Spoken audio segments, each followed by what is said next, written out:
Okay, so this lesson is on simplifying nth roots. Hopefully just maybe seeing this twice might help you guys if you are watching this video again after the notes. So the warm-up was kind of leading into what we're going to do in the actual lesson, so simplifying radicals. So the square root of 25 is 5. The square root of 50 is not a whole number, it's not a perfect square, but I can break it up and say that it's 25 times 2. And the reason I want to break it up that way is because I can take the square root of 25, which is 5, and then the square root of 2 stays under the 2 stays under the radical. 48 is not a perfect square, but I can say it's the same thing as 16 times 3, and the square root of 16 is 4, and then this 3 stays under. Okay. The negative 4 stays on the outside. 12 is the same thing as 4 times 3, and I want to choose that instead of 6 and 2, since 6 and 2 are not perfect squares. This is a perfect square. When I bring it out, so when I bring the 2 out, I need to make sure I multiply, since it's negative 4 times the radical. So then it's the same thing as negative 8 times the square root of 3. Okay, so that's with radicals, and we probably aren't actually too bad with that. So let's talk about then when we start changing the roots. So instead of 25, like in this first one, so square root, remember there's a 2 that's here that we typically don't talk about, but we are going to talk about when it's a 2, when it's a 3, when it's a 4, when it's a 5, something like that. Okay, so the square root of 25 is 5, and the reason is because you would say 5 times 5, and you're saying 2 of those. It's the same thing as saying 25 to the 1/2 power. It also means if you're saying 25 to the 1/2, it means that you're taking 1 out of 2 of the copies. So there's 2 up here and you want 1 of them.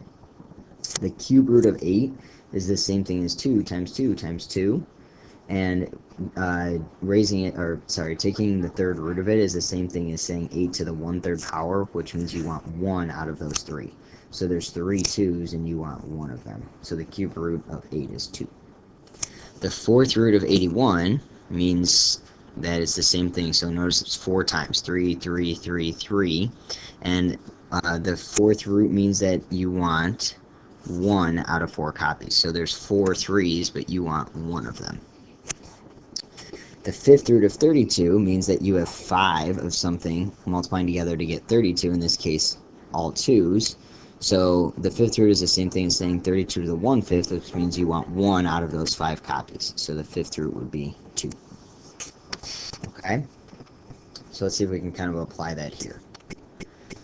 Alright, so the first one, just kind of like the warm-up, square root of 20 I can say is the same as 4 times 5. And I want to say that since 2 is a perfect square, and I get 2 square root of 5. Okay? Okay, so the cube root of 27, I would look at this and think like, okay, what is being multiplied together 3 times to get 27? It's got to be the same number. So in this case, it would be 3 times 3 times 3. So 3 times 3 is 9, times 3 is 27. And the fact that it's a cube root means so I've gotten 3 of them, it means I want 1 of them. So the cube root of this would be 3. Okay? In the next one, so cube root of negative 64. So I'm thinking, what times itself 3 times gives me negative 64? Well, the only way that it's negative is if all of my numbers are negative. So negative 4 times negative 4 is 16, times another negative 4 is negative 64. And I want the cube root of that, which means I just want 1 of them. So the cube root of negative 64 is negative 4. Okay. 54 is a cube root.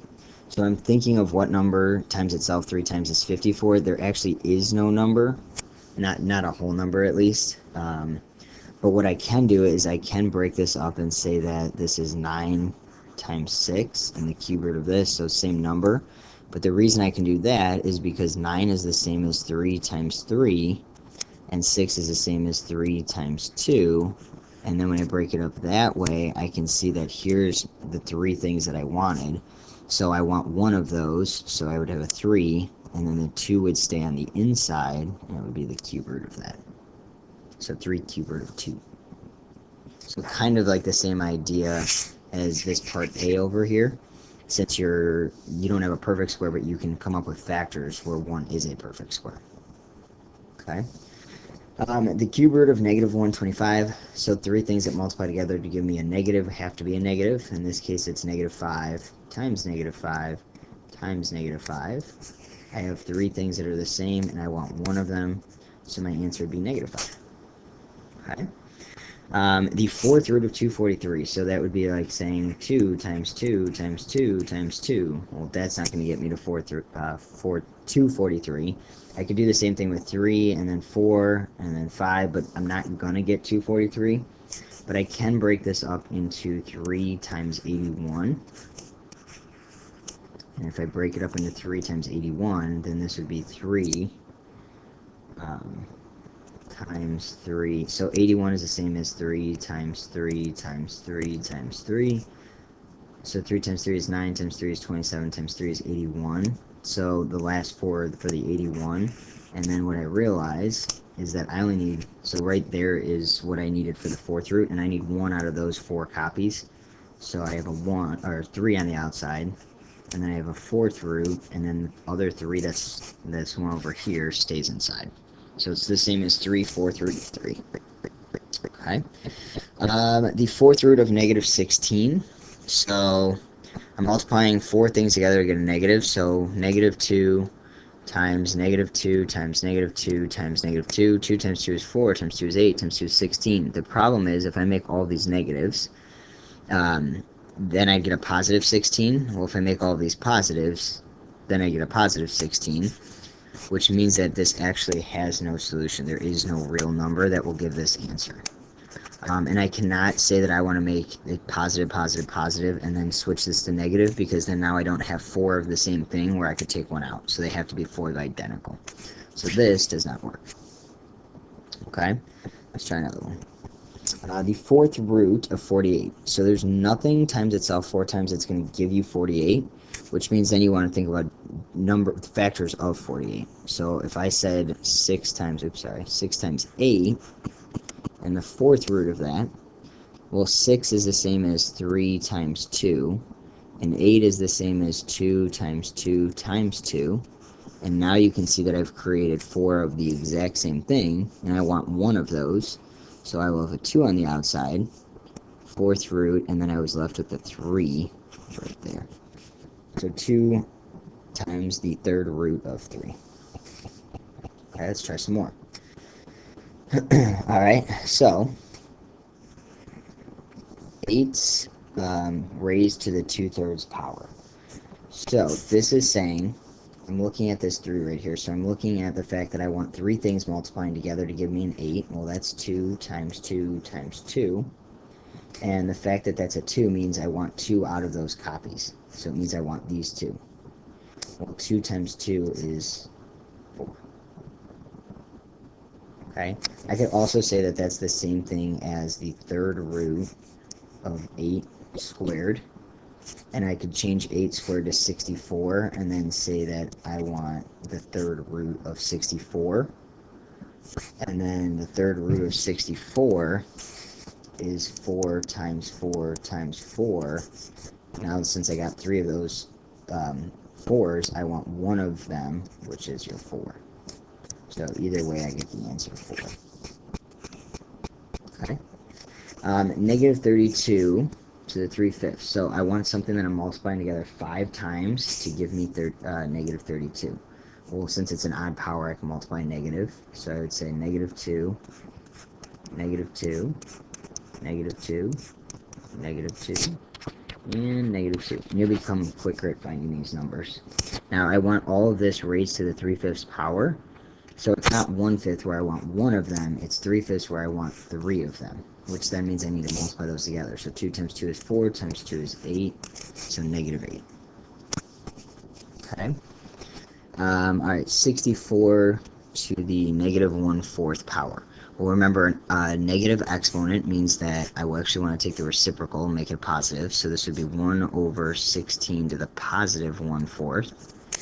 And this means I want 1 out of 4 copies. So 16 is the same as 2 times 2 times 2 times 2. And now that I have all of those written out, I want one of them. So my answer would be 2. So 1 over 2. Okay.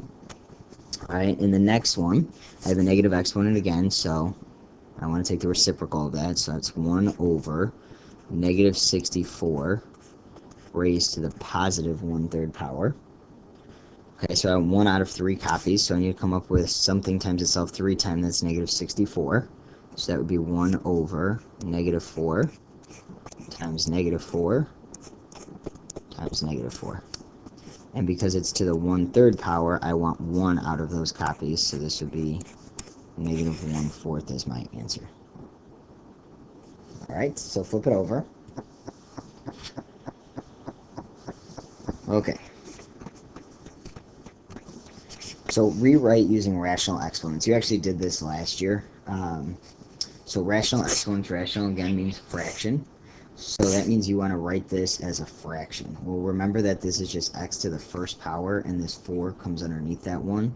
So your base stays the same, and this is the same as x raised to the 1/4 power.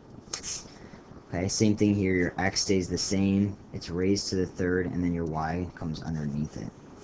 So x to the 3 over y. And number 15, we have 4 stays the same, and then this becomes 2 over n. Okay, I could also say that this is the same thing. 4 squared is 16. So if I take the mth root of 16, that's 16 to the first power. So that's the same as saying 16 raised to the 1 over n. So either of those are fine. Okay? Alright, next ones. The 5th root of 9 equals 3 to the what power? So notice that this is a base of 9 and this is a base of 3. We want to create a problem that has a base of 3 raised to the something power.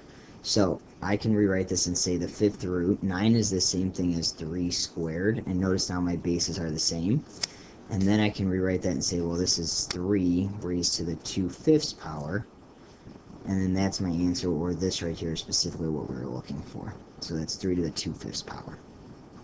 Okay, same thing over here. This is a base of 16, but I want to get a base of 2, so then rewrite this so that I have a base of 2. So 2 to the what power is 16? That would be 4th. Now I can rewrite this and say this is 2 raised to the 4/3 power, and then that's my answer, 4/3. Okay, next one, notice that this is a base of 125 and this has it of 5, so I want to rewrite this with a base of 5. So this would be the same as 5 to the 3rd power, and then rewrite that. I get 5 raised to the 3/7, so my answer is 3/7. Alright, keep moving. Now going the other direction. So now we have fractions, and we want to rewrite them using radicals. So the denominator is what comes around, so this is the 5th root of 3 to the 1st power, or just 3. Okay, this next one, again, the denominator 4 comes out, so this would be the 4th root of 2 raised to the 3rd, and since these are all numbers here, I can actually simplify this. 2 to the 3rd power is 8, so this is the 4th root of 8. Anytime you have numbers like this, 2 to the 3rd, you should simplify. The next one, I have the 5th root of 5 to the 3rd power, which is then equal to the 5th root. 5 to the 3rd power is 125. Okay, I cannot simplify this any further because there's nothing that I can multiply by itself 5 times to get 125, but I also want to stop here anyways so that I can leave it as a radical. Okay?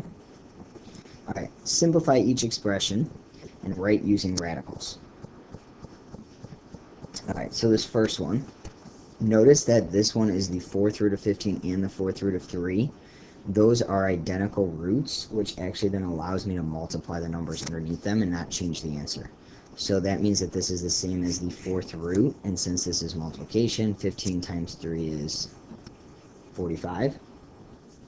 So those are the exact same answers. Okay. In the next one, notice that this is the 3rd root and this is the square root. So those are 2 different roots, so I cannot actually multiply them together right now. But what I can do is I can rewrite the 3rd root of 2 as 2 to the 1/3 power times 2 to the 1/2 power. And notice that they have the exact same base and I'm multiplying, so I should be adding my exponents. So this is the same as 2 to the 1/3 plus 1/2. So this is actually what we did on Friday. Okay, this is the same as 2, get a common denominator. This is 2/6 plus 3/6, which means this is the same as 2 raised to the 5/6. Okay. Alright, and I actually want to rewrite this using radicals since that's what the directions were, plus that's how my answer started. So I actually want to rewrite this then as the 6th root of 2 to the 5th power. And then I want to actually multiply this out, and 2 to the 5th power. So this would be the 6th root of 32. It's kind of a long problem. Alright, next one. We have... Okay, so notice that this is 2 to the 1st, and similar to what we did on Friday, this is the same thing. Because my bases are both 2, this is the same thing as 2 raised to the 1 minus 2/5. Okay, which this is the same as 5 over 5 minus 2/5, which is 2/5. So that's the same as then 2 raised to the 3/5. And then I want to rewrite this using radicals. So this would be the 5th root of 2 to the 3rd power. Well, 2 to the 3rd power is 8. So the 5th root of 8. So this is my final answer. This is my final answer. Okay? Alright. Next one. The 3rd root of negative 81x to the 7th. So the fact that this is a 3 means I want to break these numbers up in groups of 3. So 81 is the same thing as negative 3 times negative 3 times negative 3. So notice I have all of them the same. So negative 3 times negative 3 is 9, times negative 3 is negative 27. And then I actually need another times 3 here to give me negative 81. So that's the same thing as negative 81. I don't need all of them to be the same because I'm taking the cube root, which means I want those 3 to be the same. And then x to the 7th, I can actually break this up into x to the 3rd times x to the 3rd times x. So that's 3 plus 3 is 6 plus 1 is 7. And I want to break it up that way so that it's in groups of 3. And then this again means I want 1 out of these 3. So out of these 3 that I created the same, 1 of them comes out front, so that would be a negative 3. Out of this, this whole thing is 3 of them. I want 1 of them, so that would be x. Out of this, that's 3 of them. I want 1 of them, so that would be x. And then notice what's left inside. I have a 3 left inside and an x left inside, so it would be the cube root of this. And then I just need to combine these and make this negative 3x squared cube root of 3x. Okay, so I'm really paying attention to what that root is so that I can break it up into those groups. Okay. Alright, next problem. I have the cube root of 81 and the cube root of 3. Notice that I'm taking the cube root of both of those, so that means they're actually like terms. So there's a couple ways I can do this. I would jump right away to noticing that 81 divided by 3, it gives me a whole number of 27. So that means that this is the same thing as the cube root of 27. And the cube root of 27, I'm thinking groups of 3. So this is the same thing as 27. I want 1 out of those 3, so my answer then is 3. Okay. I could also have individually broken up the cube root of 81, gotten an answer, and then once I got that answer, then simplified with this. It's just a longer process. Okay, so you really want to pay attention to if the roots are the same. Right? In number 27, the roots are the same, but this time I'm adding, so I can't do 6 plus 48 like I could multiplication. But I can rewrite this, and I can say the cube root of 6 plus, and then I can break up 48. So 48 is the same thing as 6 times 8. Since there's no number times itself 3 times 8 gives you 48, then I break up it into factors of 6 and 8. And 6 is the same as 3 times 2. And then 8 is the same as 2 times 2 times 2. So this is the same thing as 48, but because of how I did this, I have 3 2's here, and I want 1 of them. So this is the cube root of 6 plus, one of those 2's comes out here, and then the cube root of 3 times 2 is 6. And now notice that I have the exact same thing. So what this becomes now is like terms, since this is addition and subtraction. This is saying I have 1 cube root of 6, and this is saying I have 2 cube roots of 6, which means together I have 3 cube roots of 6. Okay, so because this is addition and subtraction, I had to have them as like terms, whereas up here, they did not need to be. The only thing that had to be alike since I was multiplying was their roots, which is why I had to make them. But up here, 4th root of both, so that's why I could actually multiply those. Okay, so we got to pay attention to our signs before we start. Alright, last ones. Rationalizing with nth roots, sorry. Okay, so I have negative 16 over the 3rd root of 2. So rationalizing is what we did last unit. It's when we say that we don't want a radical, whether it be a square root or a 3rd root or a 4th root in my denominator. So what I do then is I multiply by the root. So this is when we did, like, if we had 2 over root 3, we would multiply by root 3 over root 3, which gave us 2 root 3 over 3. So that's rationalizing. The harder part is when it's square roots. It's easy because I just multiply by exactly what the radical is. When it's a 3rd root or a 4th root or 5th root, I actually have to work a little bit harder because I want to make sure that my radical disappears. So in this case, I actually want to multiply by the 3rd root. So I always multiply by the same root, but I actually want to multiply by the 3rd root of 4 on top and bottom, and I'll show you why. So this right here, the 3rd root of 2 times the 3rd root of 4. So notice they're the same roots, which allows me to say 2 times 4 gives me the 3rd root of 8. And the reason I wanted to be an 8 was because the 3rd root of 8 means what times itself 3 times gives me 8, and that would be 2 times 2 times 2, and you want one of them. So it gives you an answer of 2. If I did the 3rd root of 2, I wouldn't have gotten a whole number in my denominator. Okay? So I get negative 16 times the 3rd root of 4 over, and then I just showed you that you get an answer in your denominator of 2, which means then this simplifies to negative 8 times the 3rd root of 4. Okay? Alright, over here, I again want to make sure that my denominator comes out to be a whole number. So right now I'm thinking like the 4th root of what could I actually get, would actually give me a whole number. So right now I'm thinking the 4th root of 16 is what I actually want, because that's 2 times 2 times 2 times 2. And that would give me an answer of one of those, which would be 2. So in order to get 16, I want to do the 4th root, and 4 times 4 gives me 16. So the 4th root of 4 on top and bottom. Top, I'm going to get 32 4th root of 4.